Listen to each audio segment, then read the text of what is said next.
Fala, meu povo abençoado, professor Elias na área de novo. O ano letivo já teve início e com ele as tão sonhadas, desejadas, almejadas provas.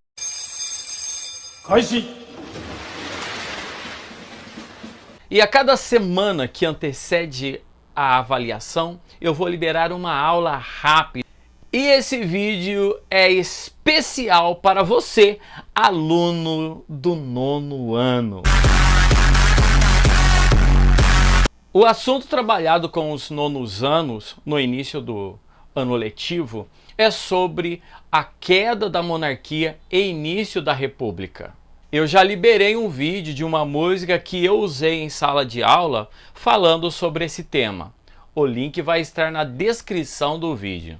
A primeira coisa a se ter em mente é que a queda da monarquia foi o resultado de um processo. Fatores internos e externos que influenciaram diretamente a queda da monarquia brasileira.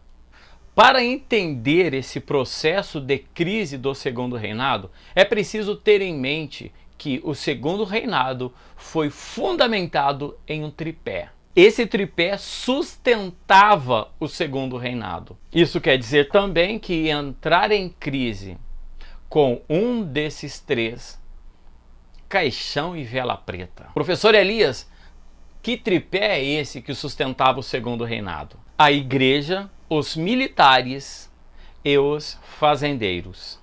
A igreja dava uma sustentação ideológica e religiosa. Os militares davam uma sustentação de segurança e os fazendeiros a sustentação econômica. Dom Pedro II entrou em treta com os três.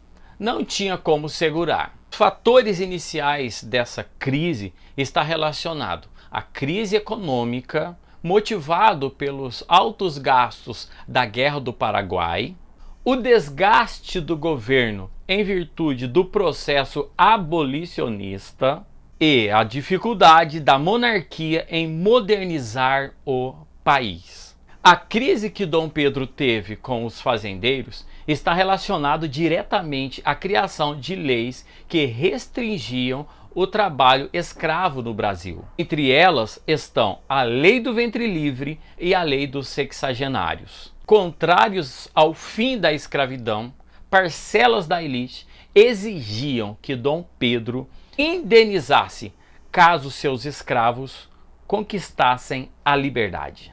Esses fazendeiros tornaram-se republicanos e ficaram conhecidos como Republicanos 14 de Maio. 14 de maio porque a abolição da escravidão no Brasil foi 13 de maio de 1888.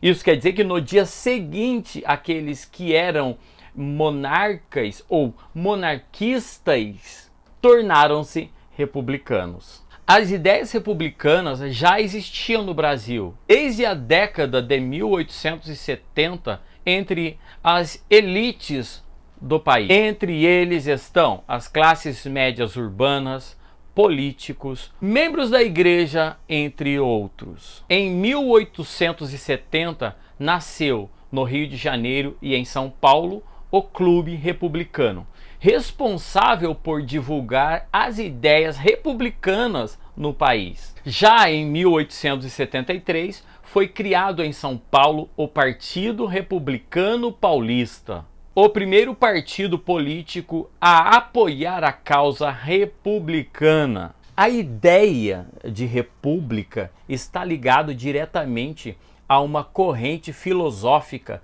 criada na Europa durante o século XIX. Essa filosofia, criada por Auguste Comte, ficou conhecida como positivismo.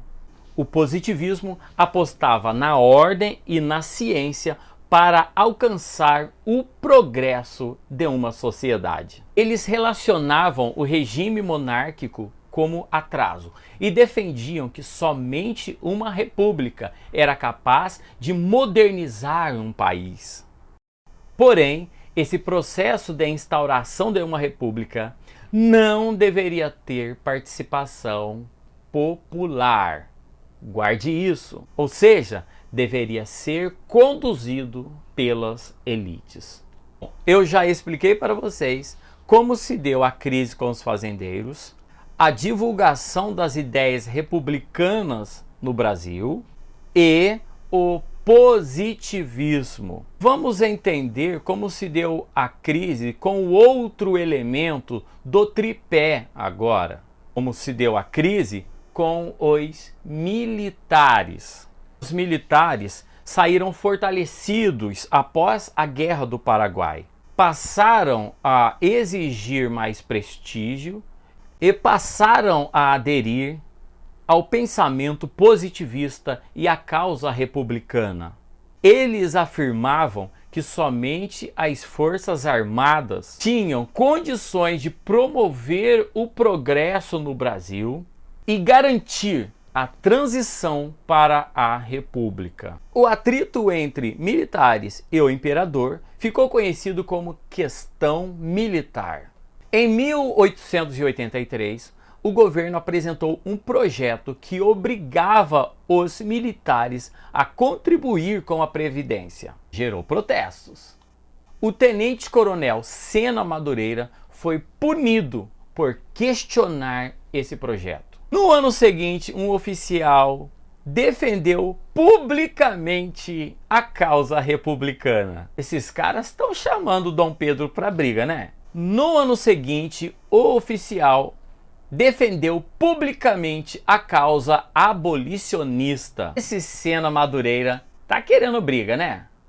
E lógico, foi punido novamente por contrariar o governo. Em resposta, esse cara escreveu um artigo no jornal republicano A Federação, defendendo a libertação dos escravizados. O governo então proíbe outros oficiais das Forças Armadas de manifestar a sua opinião publicamente. Essa tentativa de penalizar os militares não pegou nada bem. Eles então desobedeceram às ordens governamentais, abalando então as relações entre governo e exército. Segundo elemento do tripé abalado. Ainda falta um, a igreja. Não é que seu Dom Pedro arrumou treta com a igreja? Vamos entender então. Para isso é preciso compreender, entender que o imperador tinha poderes para interferir nos assuntos da igreja. Esse poder de interferência nos assuntos da igreja ficou conhecido como padroado. Até aí tá tudo bem. A grande questão é quando os interesses do governo são opostos aos interesses da igreja. Aí o negócio fica feio.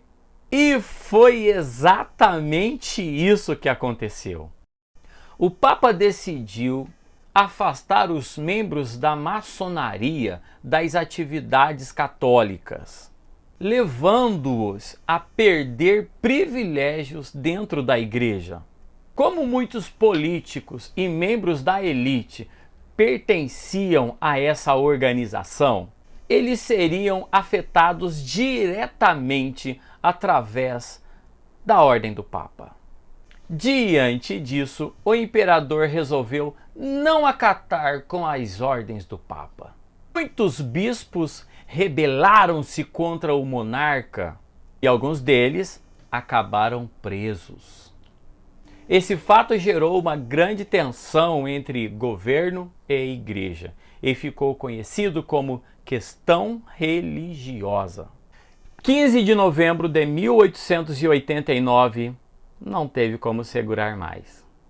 Dom Pedro II foi convidado a retirar-se, dando início então à República Brasileira. É muito importante lembrar que essa transição ela foi feita pelas elites. Não teve participação das camadas populares. A sociedade brasileira continuou desigual, somente uma parcela da população detinha o controle da riqueza do país, a maior parte da população vivia marginalizada e na pobreza, e não existiam leis que amenizassem a desigualdade no país. Bom, por hoje é só. Grande abraço, até a próxima. Tchau!